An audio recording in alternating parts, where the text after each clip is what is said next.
Welcome back to Financial Therapy. It's not just about the money. I'm personal financial planner, columnist, and financial therapist Rick Kahler.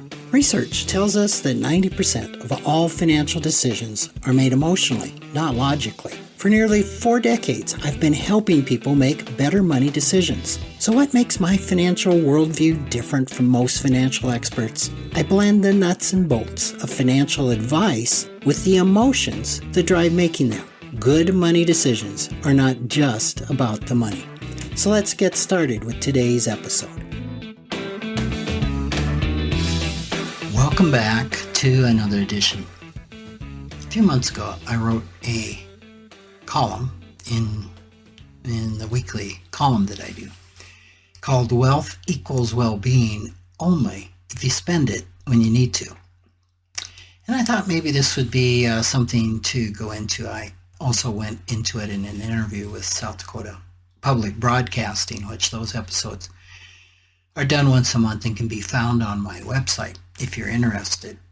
Lori Walsh, who is the host of the show called In the Moment, is a phenomenal interviewer and has really worked on and embodied a lot of the things we've talked about. And I find that pretty impressive with any type of journalist or media person.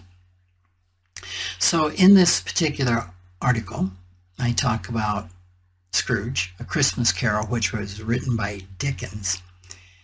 And Scrooge represents one of the most famous, if not the most famous, miser in history.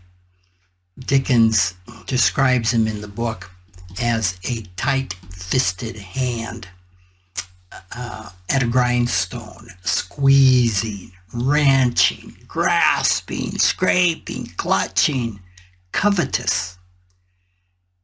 Calls him an old sinner, hard and sharp as flint, from whom no warmth could ever come. It's quite a description, isn't it? And in that column, I talked about some of the things that I've read that psychological experts have diagnosed him with. And they included OCD, obsessive compulsive disorder, narcissism, and post-traumatic embitterment disorder. And first, before I get to my point with that, I just took a little deep dive, which is going down the rabbit hole, which is something I've been doing recently. Some to benefit and a lot not to really any great benefit. I don't know.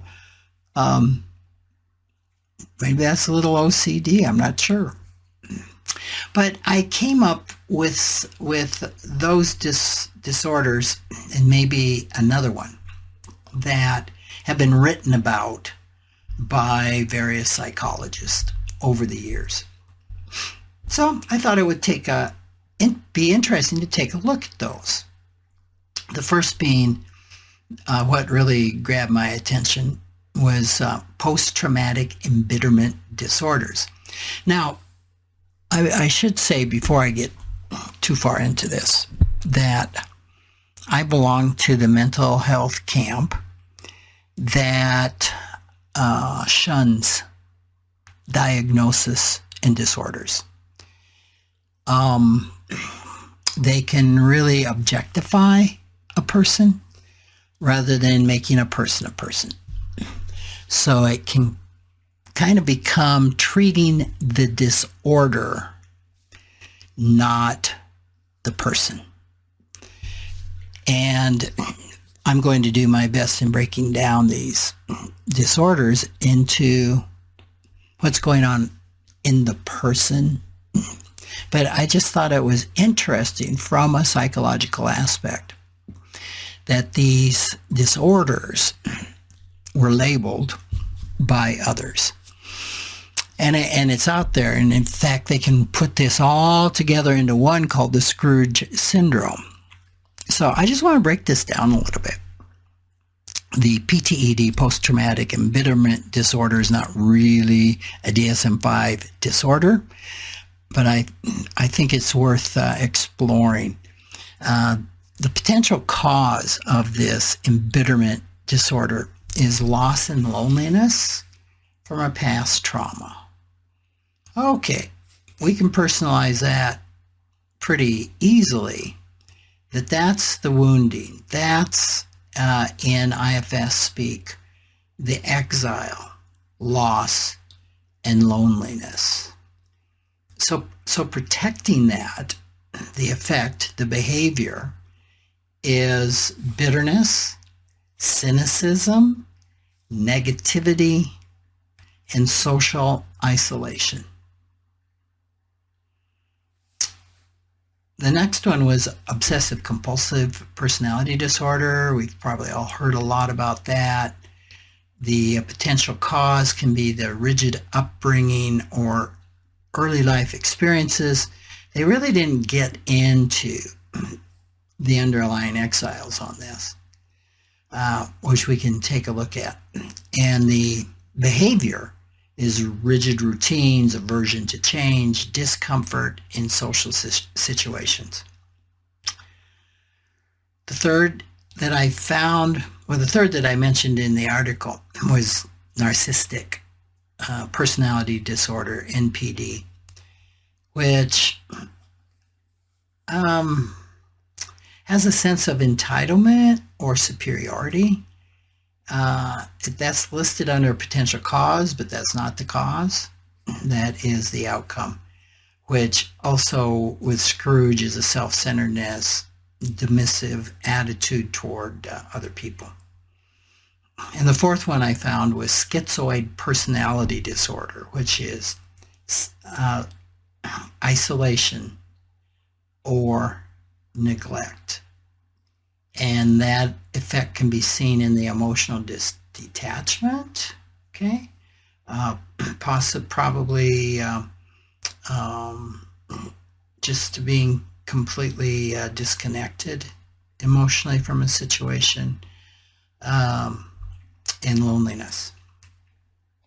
So let's just take a little bit of a look under the hood there with the post-traumatic embitterment disorder. While we don't have all of the details of Scrooge's life, right? Okay, so this is trying to diagnose someone and a fictional character, and there's so much more needed, right? But these hints at his loss and loneliness, okay, and that can shape the negativity and the bitterness. So this can show up with a lot of intrusive thoughts or memories. So it's possible that Scrooge was haunted by memories of his past trauma, okay, which can lead to a lot of turning this over and over and over in the mind, ruminating on it, and negativity. Numbing out is something that a protector can help us do. Disassociation was actually a word I was looking for a few minutes ago. Just with a real difficulty of experiencing emotions, whether they are difficult emotions, sometimes labeled as negative, and I don't really buy into the fact we have negative and positive emotions. They can be difficult emotions, and also difficulty experiencing lighter emotions, which would be labeled as positive of sorts. Just with the pain that is there, that is numbed out by a manager, could be a firefighter. Then there's the social isolation, the withdrawing from people is a real easy way to avoid triggers or reminders of trauma. So this is so true. And I can see that in myself of sometimes I just want to be alone, or I don't necessarily want to get out and be with people. And the question is, so what's underneath that? Is it truly a fatigue or a need to recharge, as might be the case with myself, because on the Myers-Briggs, I'm an I introvert, and introverts need time to themselves to recharge. Or is that recharging time a mask to that perhaps I've been triggered and I need time to cover that back up, and going out or being with people could just further expose it. I don't know. I'm just raising some potential questions there. And anger and cynicism is part of this. So bitterness and negativity toward others can come from unresolved anger in past experiences that is being shut down, masked. Can be so true in the type 1 and the type 9 on the Enneagram, where the last thing they want to feel is that anger. And also, as a part of all this, there can be a difficulty in trusting other people. And difficulty trusting, again, is a manager to protect vulnerable parts, hurt parts, from further hurt, from further activation. So we know that the key to all of this is taking a look under the hood of the defense mechanisms of the managers and firefighters, those protective parts of ourselves that work so hard to keep those vulnerable parts, those wounded parts, those parts that have suffered trauma quiet. And ultimately, the key to all of that is going to those vulnerable parts and really giving those stories a chance to come forth and be validated for the deep pain. And eventually, in doing so, we can liberate ourselves from continuing to hold those. Obsessive compulsive personality disorder, that could be seen in his rigid routines, his frugality, his aversion to change. That hits really close to home. So that, and the fixed routines, the aversion to change, all of that can be protective.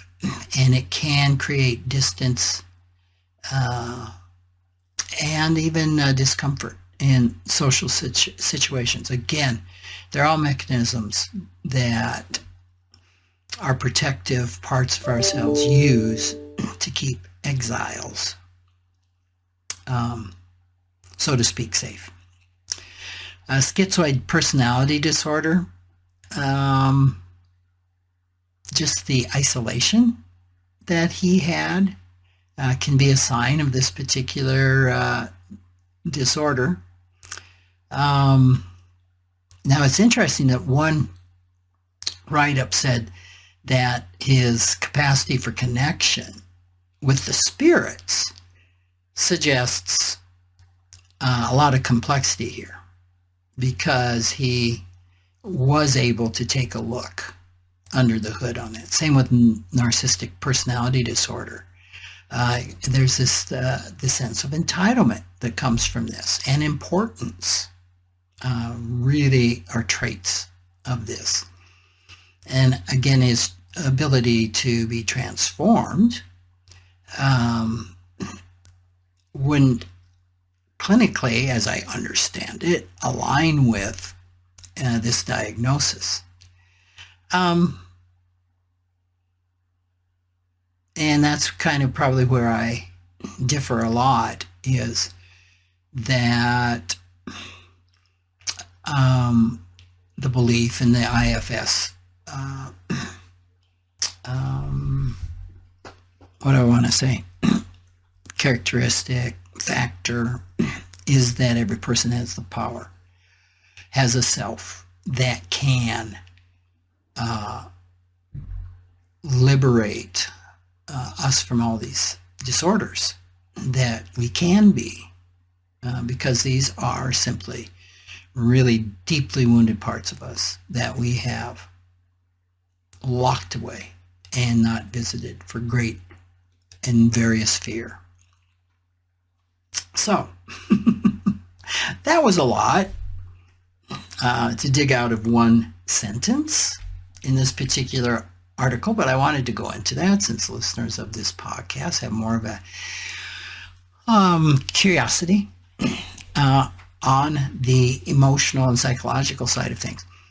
And the point I made in the article was that the argument for all of these disorders is that he cared only for himself. He focused only on himself.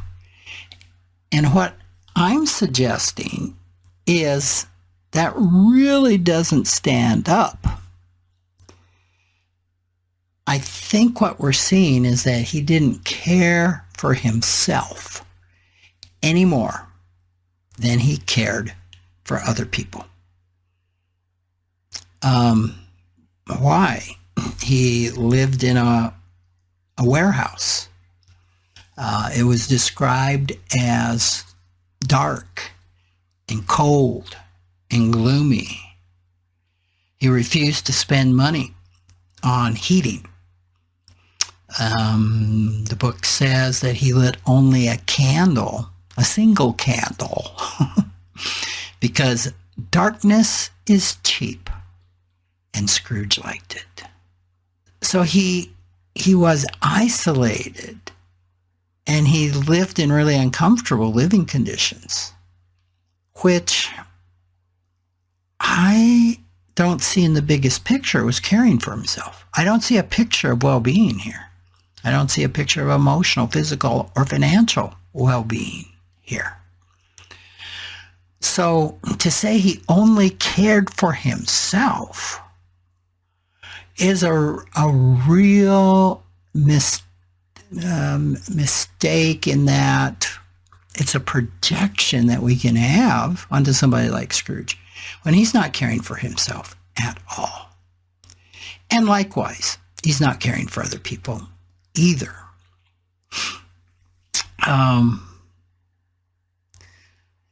We could go further. He ate gruel, it said, okay? He neglected proper nutrition. When his nephew came and welcomed him to a feast, he opted to eat Christmas Eve in a tavern that was described as a melancholy tavern, and that he had a melancholy dinner there. So there was just a basic disregard for nutrition. The book also suggests he had minimal clothing, that he had few personal belongings, and invested little in personal grooming and cleanliness. He refused to seek medical care or the professional help.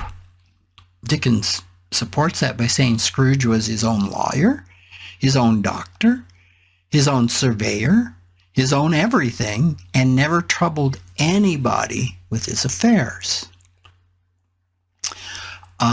So we can see some real aversions to asking for help. And of course, this underscores the isolation. So think about this. This quote suggests that Scrooge, while having the money to afford the best in professional support, refused to ask for help from others, even for the things he wasn't qualified to do himself. Let that sink in.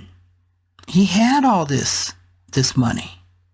He could have gotten this easily. What were the money scripts? What were the woundings that were so strong, so unattended to, so deep, that he could not bear to possibly even acknowledge his need for these things, much less reach out. This doesn't look like a person that only cares for themselves. It looks like quite the opposite. A person that absolutely has no concern for his true financial, emotional, and physical well-being. And when I read this really sunk in. This is a money script that I've known I've had. And it brings it back up that the money script is, if you have money, you'll have the best in food, shelter, clothing, medical care. That could be true, like all money scripts in some cases. But in this case, completely false. So put this all together, and it's called the Scrooge Syndrome.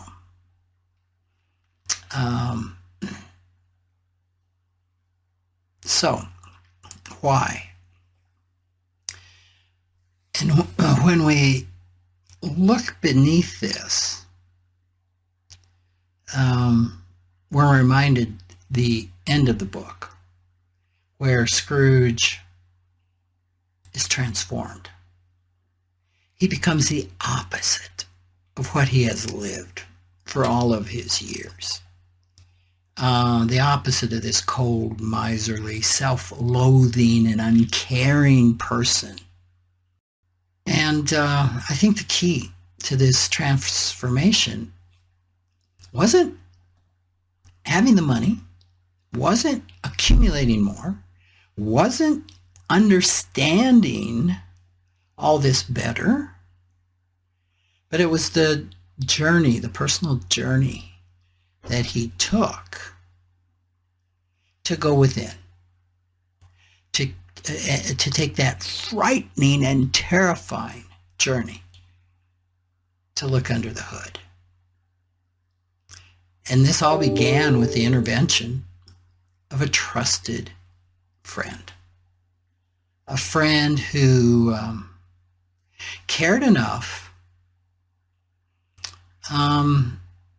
to risk bringing up some knowledge, giving him a reflection of knowledge.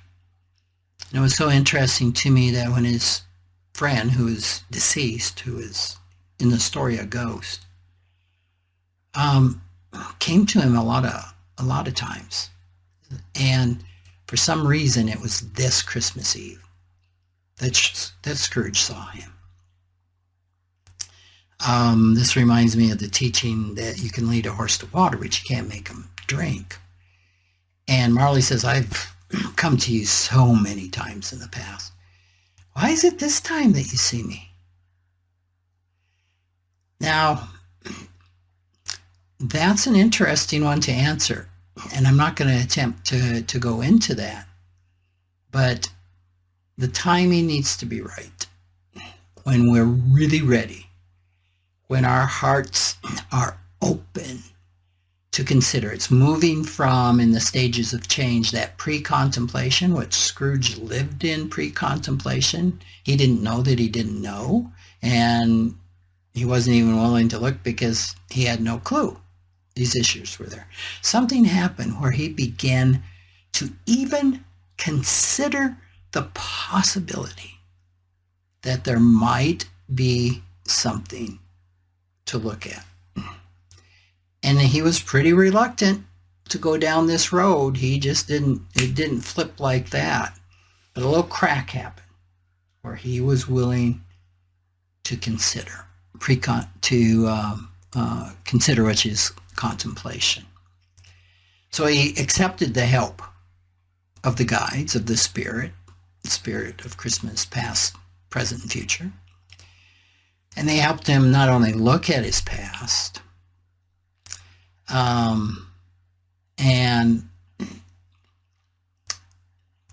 really feel. If you read the book, he laughed, he cried, he trembled, he physically shook with fear.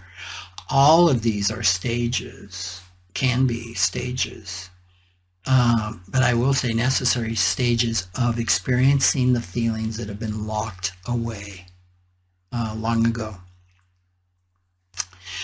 And in doing that, he was able to resolve those woundings, to finish what was unfinished, and see how they affected his present life, and to realize that he did have the emotional capacity with these traumas processed, so to speak, to do things differently going forward. He wasn't thinking his way to doing things differently. He was feeling his way to doing things differently. So the bottom line of all of this is that this Scrooge Syndrome, which has disregard for self-care and uses isolation from other people to protect those wounded parts, is a warning not to confuse wealth with well-being. Wealth does not equal well-being. That money script, that wealth equals well-being, is like all money scripts. It's only partially true. It can be true in some situations and terribly false in others. So his story reminds us that having money helps give us the potential for well-being if we choose to use it for that purpose.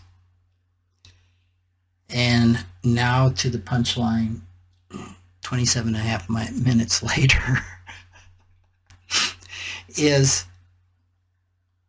that one component of financial therapy, one component of financial life planning is helping clients create financial security for retirement. And yet that security is worthless until we spend the money that we have when we need it. So Scrooge discovered spending on essential intangibles that support health, happiness, family connection, physical, financial, emotional well-being, relationships, is the wisest way to turn wealth into well-being. So that's the takeaway, is that we just can't accumulate money to accumulate it. It needs to be spent at some point in time, wisely, at the right time. But it needs to support, wealth needs to support our well-being. Thanks so much for joining me. I look forward to being with you again next week. Take care. Thanks for joining me, Rick Kahler, for another episode of Financial Therapy. It's not just about the money. This is where I combine the nuts and bolts of financial advice with the emotions that drive making them. Remember, every financial behavior whether it appears illogical to you or others, makes perfect sense when we understand the underlying beliefs, feelings, and thoughts. Sign up for my weekly blog at financialawakenings.com. I hope you'll join me again for our next episode.